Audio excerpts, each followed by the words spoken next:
കർത്താവിൽ ഏറ്റവും പ്രിയപ്പെട്ട ദൈവമക്കളെ, ഇന്ന് അനുഗ്രഹത്തിൻ്റെ കൃപയുടെ വലിയൊരു ദിവസം നമ്മൾ വീണ്ടും ഒരുമിച്ച് കൊണ്ടിരിക്കുക. കർത്താവിൻ്റെ വലിയ സാന്നിധ്യം നമ്മൾ അനുഭവിക്കാൻ പോവുക. വിടുതൽ തരാൻ പോവുക കർത്താവ്. നമുക്ക് വിശ്വസിക്കാം, നമുക്ക് നന്ദി പറയാം. നമുക്ക് കർത്താവിൻ്റെ സംരക്ഷണം നമുക്ക് തരാൻ പോവുക. കർത്താവിൻ്റെ വിശുദ്ധ കുരിശിൻ്റെ സംരക്ഷണം കൊണ്ട് നമ്മൾ നമ്മുടെ കുടുംബങ്ങളെ സംരക്ഷിക്കട്ടെ. സാത്താൻ്റെ പിടിയിൽ നിന്ന്, പൈശാചികത്തിന്റെ ഉപദ്രവങ്ങളിൽ നിന്ന് നമുക്ക് നമ്മുടെ കുടുംബങ്ങൾക്കും വിടുതൽ കിട്ടാൻ വേണ്ടി തീവ്രമായിട്ട് പ്രാർത്ഥിക്കാം. നിൻ ശരീരം തകർത്തു നീ ഞങ്ങൾക്കാ, ശുദ്ധരക്തം ചിന്തി നീ ഞങ്ങൾക്കാ, പകരം എന്തു നൽകും ഞാനിനി, അന്ത്യത്തോളം ഞാൻ ജീവിക്കും നാഥനായി, പകരം എന്തു നൽകും ഞാനിനി, അന്ത്യത്തോളം ഞാൻ ജീവിക്കും നാഥനായി. ക്രൂശിൽ കണ്ടു ഞാൻ നിൻ സ്നേഹത്തെ, ആഴമാർന്ന നിൻ മഹാത്യാഗത്തെ, ക്രൂശിൽ കണ്ടു ഞാൻ നിൻ സ്നേഹത്തെ, ആഴമാർന്ന നിൻ മഹാത്യാഗത്തെ, പകരം എന്തു നൽകും ഞാനിനി, എന്നെ പൂർണ്ണമായി നൽകുന്നു നാഥനാകട്ടെ, പകരം എന്തു നൽകും ഞാനിനി, എന്നെ പൂർണ്ണമായി നൽകുന്നു നാഥനാ. കർത്താവായ ഈശോയെ, ഞങ്ങൾ അനുഗ്രഹിക്കണം കർത്താവേ. ഞങ്ങളുടെ പാപങ്ങൾ അവിടെ ഏറ്റെടുക്കണം കർത്താവേ. ഞങ്ങളെ വിശുദ്ധീകരിക്കണം കർത്താവേ. ഞങ്ങളുടെ ശക്തി ഞങ്ങളിലേക്ക് ഒഴുക്കണമേ എന്ന് പ്രാർത്ഥിക്കുന്ന കർത്താവേ. ഞങ്ങളുടെ കൃപയാൽ ഞങ്ങളെ നിറയ്ക്കണമേ എന്ന് പ്രാർത്ഥിക്കുന്ന കർത്താവേ. സാത്താൻ്റെ പിടിയിൽ നിന്ന് മോചനം തരണമേ. ഇന്ന് ഈ ശുശ്രൂഷ പങ്കെടുക്കുന്ന എല്ലാ മക്കൾക്കും ഞങ്ങളുടെ കൃപയും അനുഗ്രഹവും ശക്തിയും സൗഖ്യവും നൽകണമേ. ഹല്ലേലൂയ. യേശുവേ നന്ദി, ദൈവമേ നന്ദി കർത്താവേ. സ്തുതിക്കുന്ന കർത്താവേ നന്ദി പറയുന്നു. ആമേൻ. കർത്താവിൽ ഏറ്റവും പ്രിയപ്പെട്ട ദൈവമക്കളെ, വളരെയധികം പവർഫുള്ളായ ശക്തിയുള്ള ഒരു തിരുവചനമാണ് നമ്മൾ കേട്ടുകൊണ്ട് പ്രാർത്ഥിക്കാൻ പോവുക. നമ്മുടെ കുടുംബങ്ങൾക്കും നമ്മുടെ ദേശത്തിനും നമ്മുടെ വീടിനൊക്കെ കർത്താവ് സംരക്ഷണം തരാൻ പോവുക. അതിനൊരു വലിയൊരു ശക്തിയുടെ ഒരു ഉറവ കാണിച്ചു തരാൻ പോവുക. പ്രാർത്ഥിക്കാൻ നമുക്ക് കർത്താവ് നമുക്ക് നൽകുന്ന വചനം കേട്ട് പ്രാർത്ഥിച്ച് നമുക്ക് ശക്തി നേടിയെടുക്കാൻ തയ്യാറാകാം. സംഖ്യയുടെ പുസ്തകം 21-ാം അധ്യായം 1 മുതൽ 9 വരെയുള്ള വലിയൊരു വചനം ധ്യാനിക്കുക. ഇസ്രായേൽ അത്താറിം വഴി വരുന്നെന്ന് നഗബിൽ വസിച്ചിരുന്ന കാനാന്യരായ അരദിലെ രാജാവ് കണ്ടു. അവൻ ഇസ്രായേലിനോട് യുദ്ധം ചെയ്ത് കുറേ പേരെ തടവുകാരാക്കി. ഇസ്രായേൽ കർത്താവിനോട് ശപഥം ചെയ്തു, അങ്ങ് ഈ ജനത്തെ എൻ്റെ കയ്യിൽ ഏൽപ്പിച്ചു തരുമെങ്കിൽ ഞാൻ അവരുടെ പട്ടണങ്ങളെ നിശേഷം നശിപ്പിക്കും. കർത്താവ് ഇസ്രായേൽ പറഞ്ഞത് കേട്ട് കാനാന്യരെ അവർക്ക് ഏൽപ്പിച്ചു കൊടുത്തു. അവർ കാനാന്യരെയും അവരുടെ പട്ടണങ്ങളെയും നിശേഷം നശിപ്പിച്ചു. അങ്ങനെ ആ സ്ഥലത്തിന് ഹോർമ എന്ന പേര് ലഭിച്ചു. എദോം ചുറ്റിപ്പോകാൻ ഹോർമലയിൽ നിന്ന് ചെങ്കടലിലേക്കുള്ള വഴിയെ അവർ യാത്ര പുറപ്പെട്ടു. യാത്രാമധ്യേ ജനം അക്ഷമരായി. ദൈവത്തിനും മോശയ്ക്കും എതിരായി അവർ സംസാരിച്ചു. ഈ മരുഭൂമിയിൽ മരിക്കാൻ നീ ഞങ്ങളെ ഈജിപ്തിൽ നിന്ന് കൊണ്ടുവന്നത് എന്തിന്? ഇവിടെ അപ്പമോ വെള്ളമോ ഇല്ല. വിലകെട്ട ഈ അപ്പം തിന്ന് ഞങ്ങൾ മടുത്തു. അപ്പോൾ കർത്താവ് ജനത്തിൻ്റെ ഇടയിലേക്ക് അഗ്നേയ സർപ്പങ്ങളെ അയച്ചു. അവയുടെ ദംശനമേറ്റ് ഇസ്രായേലിൽ വളരെ പേർ മരിച്ചു. ജനം മോശയുടെ അടുക്കൽ വന്ന് പറഞ്ഞു, അങ്ങേക്കും കർത്താവിനുമെതിരമായി സംസാരിച്ച് ഞങ്ങൾ പാപം ചെയ്തു. ഈ സർപ്പങ്ങളെ പിൻവലിക്കാൻ കർത്താവിനോട് പ്രാർത്ഥിക്കുക. മോശ ജനത്തിനു വേണ്ടി പ്രാർത്ഥിച്ചു. കർത്താവ് മോശയോട് അരുളി ചെയ്ത്, ഒരു പിച്ചള സർപ്പത്തെ ഉണ്ടാക്കി വടിയിൽ ഉയർത്തി നിർത്തുക. ദംശനമേൽക്കുന്നവർ അതിനെ നോക്കിയാൽ മരിക്കുകയില്ല. മോശ പിച്ചള കൊണ്ട് ഒരു സർപ്പത്തെ ഉണ്ടാക്കി അതിനെ വടിയിൽ ഉയർത്തി നിർത്തി. ദംശനമേറ്റവർ പിച്ചള സർപ്പത്തിനെ നോക്കി അവർ ജീവിച്ചു. ഹല്ലേലൂയ. കർത്താവിൽ പ്രിയപ്പെട്ട സഹോദരങ്ങളെ, എന്ത് വളരെ പവർഫുള്ളായൊരു വചനമാണ് നമ്മളെ കർത്താവ് പഠിപ്പിക്കുന്ന ഈ ദിവസം. തിന്മയുടെ സ്വാധീനത്തിലും ബന്ധനത്തിലും കഴിയുന്ന കുടുംബങ്ങൾക്ക് വിടുതൽ തരുന്ന ഒരു ശക്തിയുള്ളൊരു വചനമാണിത്. പഴയ നിയമ ചരിത്രത്തിലെ, ഇസ്രായേൽ ചരിത്രത്തിലെ ഏറ്റവും വലിയ സംഭവം എന്ന് പറയാവുന്ന കാര്യമാണ്.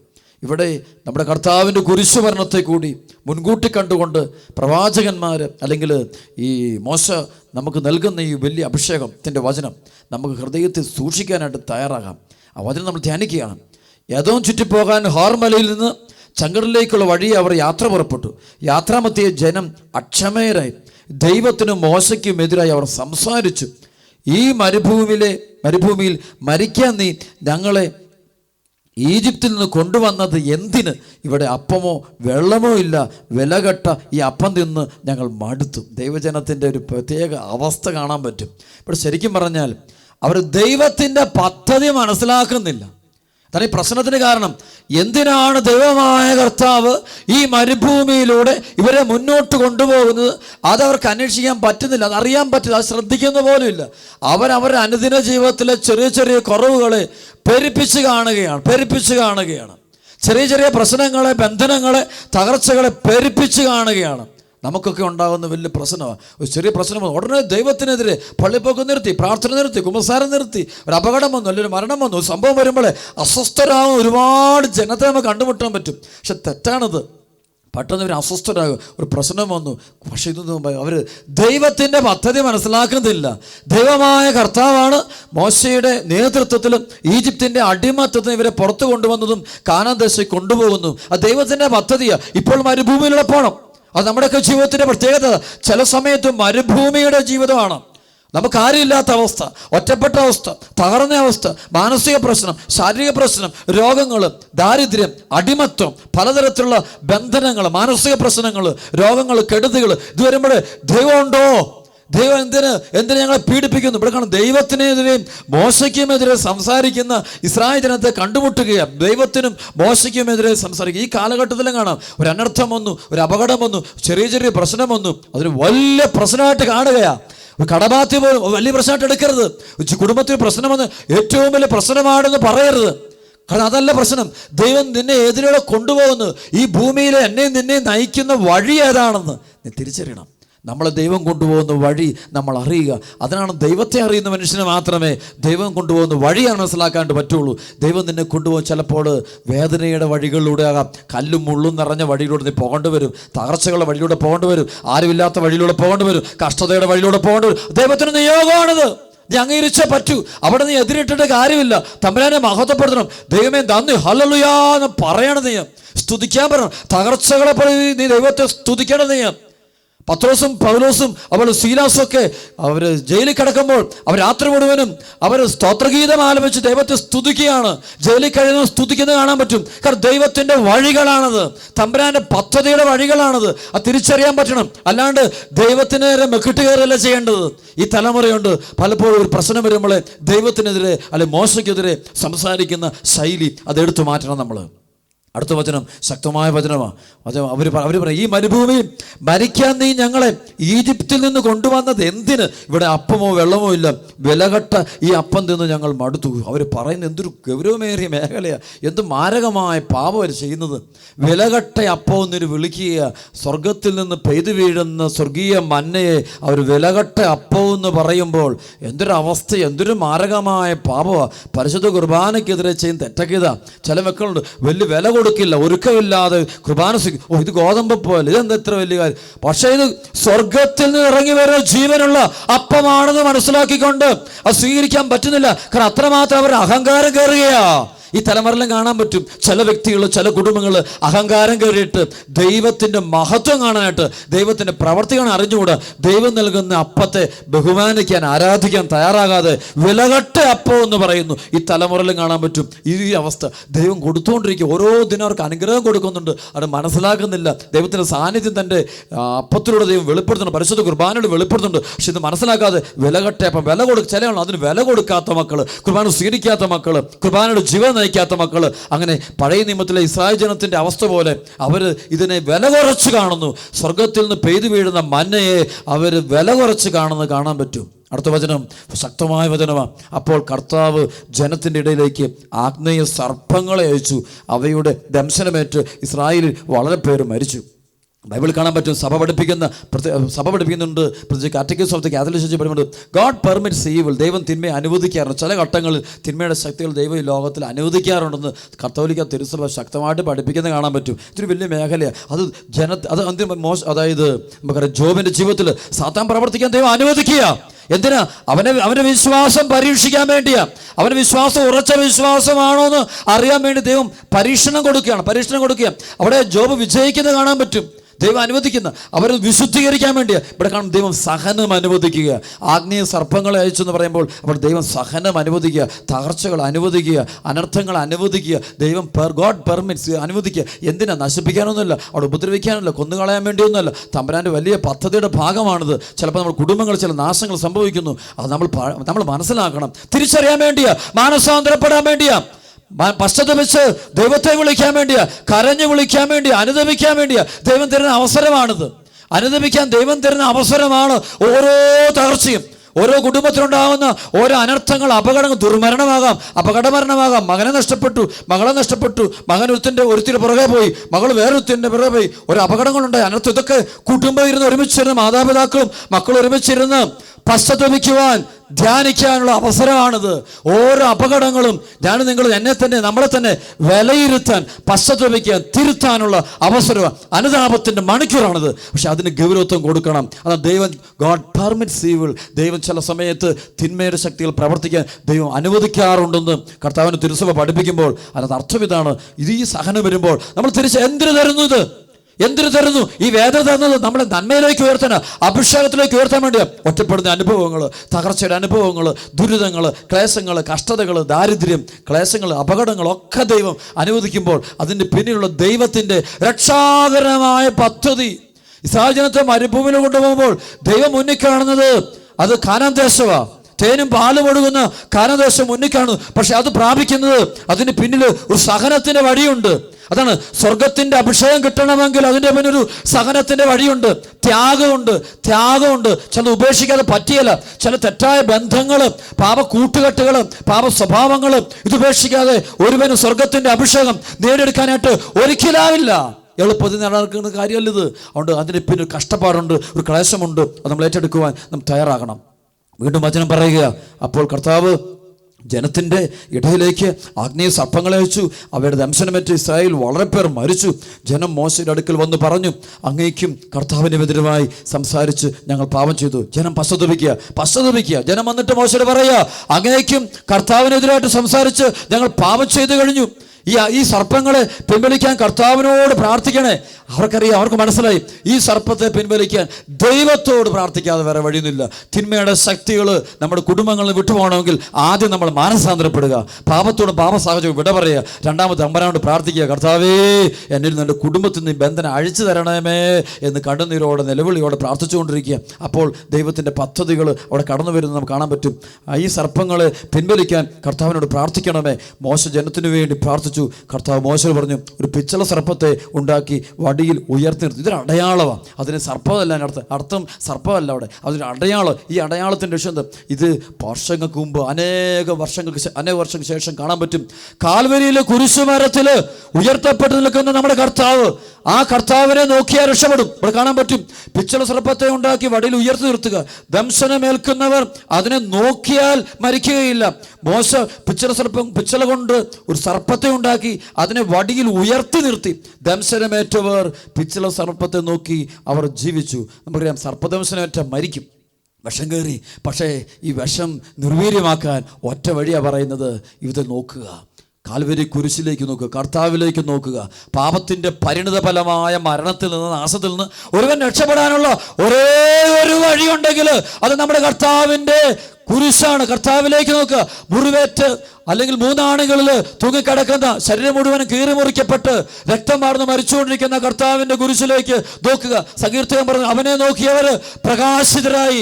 അവനെ നോക്കിയവർ കുരിശിലേക്ക് നോക്കുക, കർത്താവിലേക്ക് നോക്കുക, യേശുക്രിസ്തുവിലേക്ക് നോക്കുക, യേശുക്രിസ്തുവിലേക്ക് തിരിയുക. അപ്പോൾ ഈ സർപ്പത്തിൻ്റെ ദംശനത്തിലൂടെ വന്ന വിഷം നിന്നെ നിർവീര്യമായി പോവുക, നീ ജീവൻ പ്രാപിക്കുമെന്ന് പറയുക. ഇസ്രായേൽക്കാർ അത് ചെയ്തപ്പോൾ ശരിക്കും കാൽവരിയിലൂടെ ലോകത്തിന് മുഴുവൻ കിട്ടാൻ പോകുന്ന വലിയൊരു രക്ഷയെക്കുറിച്ച് മുൻകൂട്ടി ഇവിടെ എഴുതി വെച്ചിരിക്കുക, മുൻകൂട്ടി പറഞ്ഞിരിക്കുക, സംഭവിക്കാൻ പോവുക. അതാണ് നമ്മുടെ കർത്താവ് കുരിശുമരത്തിൽ 3 ആണികൾ തൂങ്ങിക്കിടക്കുമ്പോൾ അതിലൂടെ കർത്താവ് നമ്മളെ രക്ഷിക്കുക. ആ കർത്താവിന് നോക്കണം. അതാണ് അവിടെ ബൈബിൾ കാണാൻ പറ്റും. ശതാധിപൻ അവനെ നോക്കുകയാ. കർത്താവിന് ചങ്കിലേക്ക് കുന്തം കൊണ്ട് കുത്തിയ പടയാളി അവനിലേക്ക് നോക്കുമ്പോൾ ആ ശക്തി ഒഴുകുക. അതാണ് കർത്താവിന്റെ കുരിശു രൂപത്തിന്റെ പവർ. അതാണ് നിങ്ങളുടെ കുടുംബങ്ങളിൽ ഈ തിന്മയുടെ സത്യങ്ങൾ ഇപ്പം കാണുമായിരിക്കും. ഈ സമയം നിങ്ങൾ ഒരു കുരിശുരൂപം കൈപിടിച്ചുകൊണ്ട് കർത്താവിലേക്ക് വിശ്വാസം നോക്ക്. ഒരു രൂപമല്ല അവിടെ കാണുന്നത്, അതിനപ്പുറത്തേക്ക് അരൂപിയായി ജീവിക്കുന്ന യേശുവിലേക്ക് നോക്കാൻ പഠിക്കണം. വിശ്വാസത്തോടെ അവനെ നോക്കിയാൽ മതി. നിന്റെ കുടുംബത്തിലെ ബന്ധനം അഴിയും, സാത്താൻ വിട്ടുപോകും. സാത്താന്റെ ശക്തി നിന്റെ കുടുംബത്തിലുണ്ടെങ്കിൽ, വിഷം കയറിയിട്ടുണ്ടെങ്കിൽ, നിന്റെ മക്കളിൽ വിഷം കയറിയിട്ടുണ്ട്, പാപം കയറിയിട്ടുണ്ട്, തിന്മ കയറിയിട്ടുണ്ട്, അവന്റെ കുടുംബത്തെ നശിപ്പിക്കുന്ന പാപം തലേ കയറിയിട്ടുണ്ട്. ഇത് ഇറങ്ങിപ്പോകാൻ, നിർവീര്യമാകെ പോകാൻ ഒരേ ഒരു വഴിയുള്ളൂ. സുവിശേഷം പറയുന്ന വഴി അതാണ്. സുവിശേഷം പറയുന്നത് യേശുവിലേക്ക്, അവൻ്റെ തിരുമുറിവുകളിലേക്ക് നോക്കുക. അവനെ നോക്കിയ പ്രകാശം, അവൻ്റെ തിരുമുറിവുകൾ, അവൻ്റെ കൈകാലുകളുള്ള അവൻ്റെ 5 തിരുമുറിവുകളിലേക്ക് നോക്കുക. 2 കൈകളും 2 പാദങ്ങളിലും ചങ്കിലേക്കുമുള്ള ആ സഹനത്തിൻ്റെ അടയാളമായ പാപപരിഹാര ബലിയുടെ അടയാളമായ 5 മുറിവിലേക്ക് നീ ആത്മാർത്ഥത്തോടെ വിശ്വാസത്തോടെ നോക്കി ധ്യാനിക്കുക. അപ്പോൾ നിന്നിൽ നിന്ന് ഈ പാപത്തിൻ്റെ കെട്ടറിഞ്ഞു പൊക്കോളും. ഈ മരണത്തിൽ നിന്ന് നിനക്ക് രക്ഷപ്പെടാൻ പറ്റും. സർപ്പദംശനത്തിലൂടെ വന്നിരിക്കുന്ന ഈ അനർത്ഥം നിന്നെ വിട്ടുപോകും. അവിടെ പ്രിയപ്പെട്ട ദൈവമക്കളെ, നമുക്കിപ്പോൾ പ്രാർത്ഥിക്കാം. കർത്താവായ ഈശോയെ, ഈ സമൂഹത്തിൻ്റെ മേൽ കരുണയായിരിക്കണമേ, ഈ ദേശത്തിൻ്റെ മേൽ കരുണയായിരിക്കണമേ, ഈ ശുശ്രൂഷ പങ്കെടുത്തുകൊണ്ടിരിക്കുന്ന ഓരോ മകൻ്റെ മേലും ഓരോ മകളുടെ മേലും കർത്താവ് ഇന്ന് കരുണയായിരിക്കണമേ. അങ്ങയുടെ പരിശുദ്ധാത്മാവിനെ വർഷിക്കണമേ. കർത്താവ് അങ്ങയുടെ തിരുക്കുരിശിൽ നിന്ന് ഒഴുകുന്ന, അങ്ങയുടെ ശരീരത്തിൽ നിന്ന് ഒഴുകുന്ന, അങ്ങയുടെ ഓരോ തിരുമുറിവിൽ നിന്ന് ഒഴുകുന്ന ശക്തി ഞങ്ങളിലേക്ക് കൊടുക്കണമെന്ന് പ്രാർത്ഥിക്കുന്നു. കർത്താവ് വിശ്വാസത്തോടെ അങ്ങ് നോക്കാനുള്ള കൃപ തരണമേ. വിശ്വാസത്തോടെ അങ്ങയുടെ തിരുമുഖത്തേക്ക് നോക്കാൻ, അങ്ങയുടെ ഓരോ മുറിവുകളിലേക്ക് നോക്കാൻ ഒരു അഭിഷേകം തരണമേ എന്ന് പ്രാർത്ഥിക്കും കർത്താവേ. അതേ മക്കൾ വിശ്വാസത്തോടെ കർത്താവിനെ നോക്കിയാൽ മതി. കൂടുതൽ ചെയ്യേണ്ട കാര്യമില്ല. വിശ്വാസത്തോടെ നോക്കിയാൽ മതി. ദിന ജീവിതത്തിൽ അത്ഭുതങ്ങൾ കാണാൻ പറ്റും. അനേക മക്കൾ ധ്യാനാവസരങ്ങളിൽ അനുഭവങ്ങളോട് പറയാറുണ്ട്. അവർ ആൾത്താരിൽ നോക്കുക, പരിശുദ്ധ കുർബാന ഉയർത്തിപ്പിടിക്കുമ്പോൾ നോക്കുക, വിശ്വാസത്തോടെ ഒറ്റ നോട്ടം. ആ നിമിഷം ആ വ്യക്തി സുഖം പ്രാപിക്കുക. തിന്മയുടെ ശക്തി ആ ശരീരത്തിൽ വിട്ടുപോവുക. ഇതാണ് ഇവിടെ സർപ്പദംശനമേറ്റ് കിടക്കുന്നവൻ അവിടെ കിടന്നുകൊണ്ട് അവൻ തല ഉയർത്തി നോക്കുന്നത് ദൂരെയുള്ള വടിയിൽ ഉയർത്തി വെച്ചിരിക്കുന്ന പിച്ചള സർപ്പത്തിലേക്ക് നോക്കുന്നവൻ ഉടനെ അവൻ ജീവൻ പ്രാപിച്ച് എഴുന്നേൽക്കുന്ന വലിയ അത്ഭുതം മോശ ഇവിടെ എഴുതി വെക്കുമ്പോൾ, ഇവിടെ പറയുമ്പോൾ, സംഖ്യയുടെ പുസ്തകത്തിൽ പറയുമ്പോൾ, എൻ്റെ പ്രിയപ്പെട്ട സഹോദരങ്ങളെ, വലിയൊരു ശക്തിയാണ് നമ്മളെ പഠിപ്പിക്കുന്നത്. യേശുവിലേക്ക് നോക്കുക. പിന്നെ നിന്നെ അലട്ടും നിന്റെ കുടുംബത്തിലെ ബന്ധനമാവട്ടെ, തടക്കദോഷങ്ങളാകട്ടെ, ശരീരം മുഴുവൻ പാപത്തിൻ്റെ അടിമത്തം കാണുമായിരിക്കും. പലവിധ ദ്രവ്യാസക്തികൾ അടിഞ്ഞുകൂടിയിട്ടുണ്ടാകും.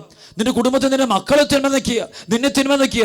ഒരുപാട് അശുദ്ധി കിടപ്പുണ്ട്, ജഡികാസക്തി ഉണ്ട്. അതാണ് വിഷം. അതാണ് ഈ വിഷം മൂലം നീ മരിക്കാൻ പോവുക, നാശത്തിലേക്ക് പോവുക. ഈ നാശത്തിൽ രക്ഷപ്പെടാൻ ഒറ്റ വഴി, നീ യേശു ക്രിസ്തുവിനെ നോക്കുക. മനസ്സ് തുറന്ന് വിശ്വാസത്തോടെ നോക്കി വിളിക്കുക, യേശുവേന്ന് വിളിക്കുക. തീർച്ചയായിട്ടും കർത്താവിൻ്റെ കരുണ, കർത്താവിൻ്റെ കൃപ നിൻ്റെ മേൽ പെയ്തിറങ്ങുന്നത് നിനക്ക് നേരിട്ട് അനുഭവിക്കാൻ പറ്റും. സാത്താൻ്റെ ശക്തി നിന്നെ വിട്ടുപോകും. ആ സമയത്ത് ബന്ധനം അഴിഞ്ഞു പോകുന്ന കാണാൻ പറ്റും. പൈശാചിക ഉപദ്രവങ്ങൾ ഇട്ട് പോകും. കർത്താവിന് തിരുക്കുരിശിൻ്റെ സംരക്ഷണം നിനക്ക് ലഭിക്കും. അതുകൊണ്ട് ഈ നിമിഷം തന്നെ സംഭവിക്കട്ടെ. കർത്താവിൻ്റെ കുരിശിൻ്റെ ശക്തി നിന്നിലേക്ക് ഒഴുകട്ടെ. ശക്തി തിരിച്ചറിയട്ടെ. ഓരോ വ്യക്തിയും കുരിശിൻ്റെ ശക്തി, കുരിശു മരണത്തിൻ്റെ ശക്തി നമ്മൾ തിരിച്ചറിയണം. തൂങ്ങിക്കിടക്കുന്ന കുരിശിൽ 3 ആണികൾ തൂങ്ങിക്കിടക്കുന്ന ആ കർത്താവിൻ്റെ ശരീരത്തിൻ്റെ ശക്തി, ഓരോ മുറിവിൻ്റെ പവർ, അതിലൂടെ ഒരു കൃപയുണ്ട്. അത് നോക്കിയാൽ മതി. ഇവിടെ പറയുന്നുണ്ട്, വെറുതെ നോക്കിയാൽ മതി. വെറുതെ നോക്കുക അതിൻ്റെ അർത്ഥം ആ അഭിഷേകത്തോടെ നോക്കുക, വിശ്വാസത്തോടെ നോക്കുക. അത് അനുഭവമായിട്ട് മാറുക, അനുഭവമായിട്ട് രക്ഷാകരമായിട്ട് മാറുക, അനുഗ്രഹമായിട്ട് മാറുക. നിന്റെ ബന്ധനങ്ങൾ അഴിഞ്ഞു പോകാൻ ഇടയാകുക. അതുകൊണ്ട് ഈ സമയത്ത് നമുക്കിതാ ഈ ആരാധന സമയത്ത് നമ്മൾ വരികയാണ്. പരിശുദ്ധ കുർബാന എഴുന്നള്ളിച്ച് വെച്ചുകൊണ്ട് ഇപ്പോൾ നമ്മൾ ഈ ആരാധന നടത്തുന്ന ഈ സമയത്ത് കർത്താവിൻ്റെ വലിയ ശക്തി, പവർ അനോയിന്റിങ് കർത്താവിൻ്റെ തിരുക്കുരിശിലൂടെ നമ്മുടെ ശരീരത്തിലേക്ക്, നമ്മുടെ മനസ്സിലേക്ക്, നമ്മുടെ ആത്മാവിലേക്ക് ഒഴുകപ്പെടാൻ പോവുക. കർത്താവിനെ വിളിക്കാൻ നമുക്ക് മനസ്സ് തുറന്ന് വിളിച്ച് പ്രാർത്ഥിക്കാം.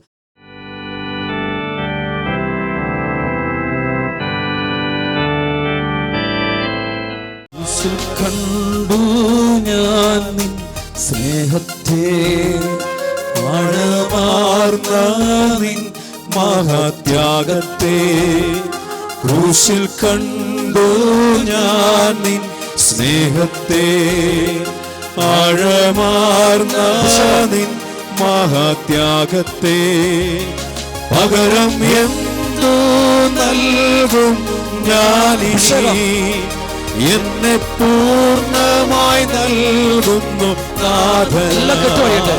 പകരം എന്തു നൽകും ഞാനിനി, എന്നെ പൂർണ്ണമായി കർത്താവേ, പാപത്തിന്റെ അടിമത്തെ അവസാനിപ്പിക്കണമേ. മദ്യപാനത്തിന് അടിമപ്പെട്ട വ്യക്തികൾ കർത്താവിനോട് പ്രാർത്ഥിക്കുന്നു. ജടിക പാപങ്ങൾ അടിമപ്പെട്ടു പോയ ജീവിതങ്ങളെ പ്രാർത്ഥിക്കുന്നു. ആരോരുമില്ലാത്തവരെ പ്രാർത്ഥിക്കുന്നു. തഴക്കദോഷങ്ങൾ കഴിയുന്ന മക്കൾ പ്രാർത്ഥിക്കുന്ന വ്യഭിചാരത്തിന്റെ, സ്വയംഭോഗത്തിന്റെ, സ്വർഗരതികളുടെ അടിമത്തെ കഴിയുന്ന മക്കൾ പ്രാർത്ഥിക്കുന്ന കർത്താവ്, ഈ സമയത്ത് കെട്ടഴിക്കണം കർത്താവ്. അങ്ങനെ ശക്തമായ അഭിഷേകം കൊടുക്കണം കർത്താവ്. അങ്ങയിലേക്ക് നോക്കുന്ന മക്കളെ കൃപ കൊടുക്കണം കർത്താവ്. പരിശുദ്ധ കുർബാന ശക്തി വർഷിക്കണമേ, ശക്തി ചൊരിയണമേ. പരിശുദ്ധ കുർബാന ശക്തി ഈ ഹൃദയങ്ങളിലേക്ക് കൊടുക്കണമേ, ശരീരങ്ങളിലേക്ക് വ്യാപിപ്പിക്കണമേ. സാത്താന്റെ കെട്ട് ഇല്ലാതാകട്ടെ. പാപത്തിന്റെ ഫലമായിട്ട് മനുഷ്യ ശരീരത്തിലേക്ക് അടിഞ്ഞുകൊണ്ടിരിക്കുന്ന പാപത്തിന്റെ വിഷം ഇല്ലാതായി തീരട്ടെ. കർത്താവിനെ പ്രവർത്തിക്കണം കർത്താവ്, പ്രവർത്തിക്കണം കർത്താവ്. മനുഷ്യരക്ഷയ്ക്ക് വേണ്ടി ദൈവം ഇന്ന് ഉയർത്തിയിരിക്കുന്ന ഏറ്റവും വലിയ അടയാളമാണ് ദിവ്യകാരുണ്യം. മനുഷ്യരക്ഷയ്ക്ക് വേണ്ടി സാത്താന്റെ പിടിയിൽ കഴിയുന്ന മക്കളെ രക്ഷിക്കാൻ വേണ്ടി, അവർക്ക് ജീവൻ തിരിച്ചു കിട്ടാൻ വേണ്ടി കർത്താവ് യേശു ക്രിസ്തു ഉയർത്തിയിരിക്കുന്ന ഏറ്റവും വലിയ തന്നെ ജീവിക്കുന്ന അടയാളമാണ് ദിവ്യകാരുണ്യം. വിശ്വാസത്തോടെ അതിലേക്ക് നോക്കിയാൽ മതി. നിന്റെ ജീവിതത്തിൽ അത്ഭുതമുണ്ടാകും. ഇപ്പോൾ നിന്റെ ശരീര രോഗങ്ങൾ വിട്ടുപോകും, പാപത്തിന്റെ കെട്ടഴിയും, തടക്കദോഷങ്ങൾ വിട്ടുപോകുന്നു. നീ ഈശോയുടെ തീരും. എന്റെ ഈശോയെ എന്ന് പറയട്ടെ. ഞാൻ വിശ്വസിക്കുന്ന പറയാം. വിശ്വാസത്തോടെ നോക്കട്ടെ, വിശ്വാസത്തോടെ പ്രാർത്ഥിക്കട്ടെ, വിശ്വാസത്തോടെ ദൈവത്തെ വിളിക്കട്ടെ. വിശ്വാസത്തോടെ അവനെ നോക്കിയാൽ മതി. നിന്റെ ജീവിതത്തിന്റെ കെട്ടഴിയാണ്. നീ പുതിയൊരു സന്തോഷം നേടട്ടെ, ആനന്ദം നിറയട്ടെ, സമാധാനം നിറയട്ടെ, സ്വസ്ഥത നിറയട്ടെ, ഐശ്വര്യം കിട്ടട്ടെ. കർത്താവിന്റെ കരം നിന്റെ മേൽ പതിയെ നീ അനുഭവിക്കാനിടയാട്ടെ. പാപത്തിന്റെ കെട്ട് നിന്നെ അഴിഞ്ഞു പോകട്ടെ, അന്ധകാരം വിട്ടുപോകട്ടെ, സാത്താന്റെ അടിമത്തെ അവസാനിക്കട്ടെ, പുതിയ സൃഷ്ടിയായി തീരട്ടെ. പുതിയ അഭിഷേകം നിന്നിലേക്ക് ഒഴുകട്ടെ, പുതിയൊരു അഭിഷേകം ഒഴുകട്ടെ. ഇപ്പോൾ നിന്റെ കുടുംബം മുഴുവൻ അനുഗ്രഹിക്കപ്പെട്ടുകൊണ്ടിരിക്കുക. നീ നിന്റെ പ്രിയപ്പെട്ടവർ അനുഗ്രഹിക്കപ്പെട്ടുകൊണ്ടിരിക്കുന്നു. നീ ആർക്കൊണ്ട് വേണ്ടിയാണ് പ്രാർത്ഥിച്ചുകൊണ്ടിരിക്കുന്നത്. അവരെല്ലാം അനുഗ്രഹം പ്രാപിക്കട്ടെ. ഉള്ളിൻ്റെ ഉള്ളിൽ ഈശോയിൽ മാത്രം വിശ്വാസം അർപ്പിക്കട്ടെ. യേശുവിൽ മാത്രം വിശ്വസിക്കുക. നീ നിന്നിൽ വിശ്വസിക്കരുത്, നിന്റെ ബുദ്ധിയിൽ ആശ്രയിക്കരുത്, നിന്റെ കഴിവിൽ നീ ആശ്രയിക്കരുത്. നീ ദൈവത്തിൽ ആശ്രയിക്കുക, നീ ദൈവത്തെ വിളിക്കുക, തമ്പുരാനെ വിളിക്കുക, മനസ്സ് തുറന്ന് പ്രാർത്ഥിക്കട്ടെ. കർത്താവിനോട് കരുണ കാണിക്കും. കർത്താവിന്റെ മേൽ തന്റെ ആത്മാവിനെ വർഷിക്കുക. ഈ സമയത്ത് രോഗങ്ങൾ വിട്ടുപോകട്ടെ. ഈ വചനം വിശ്വസിക്കുന്ന ഹൃദയത്തിലേക്ക് കൃപയൊഴുകട്ടെ. സാത്താന്റെ കെട്ടഴിയട്ടെ. സകലവിധ ബന്ധനങ്ങളും കെട്ടുകളും പാപത്തിന്റെയും ദുഷ്ടവിശ്വാസത്തിന്റെ സ്വാധീനങ്ങളും ഈ സമയത്ത് വിട്ടുപോകട്ടെ. കർത്താവിന്റെ കുരിശിന്റെ ശക്തി നിന്റെ മേൽ, നിന്റെ കുടുംബത്തിലേക്ക് രക്ഷയുടെ അടയാളമായി ഉയർന്നിൽക്കട്ടെ. കർത്താവിന്റെ കുരിശിലുള്ള അതിലേക്ക് നോക്കി നമുക്ക് ജീവൻ പ്രാപിക്കാം, സമാധാനം കണ്ടെത്താം, ആശ്വാസം കണ്ടെത്താം. കർത്താവിന്റെ കരുണ ഒഴുകട്ടെ. നന്ദി കർത്താവിൽ പറയട്ടെ. Hallelujah, hallelujah, hallelujah, hallelujah, hallelujah, hallelujah, hallelujah, hallelujah, hallelujah. യേശുവേ, ആരാധന യേശുവേ. ഹല്ലേലൂയ,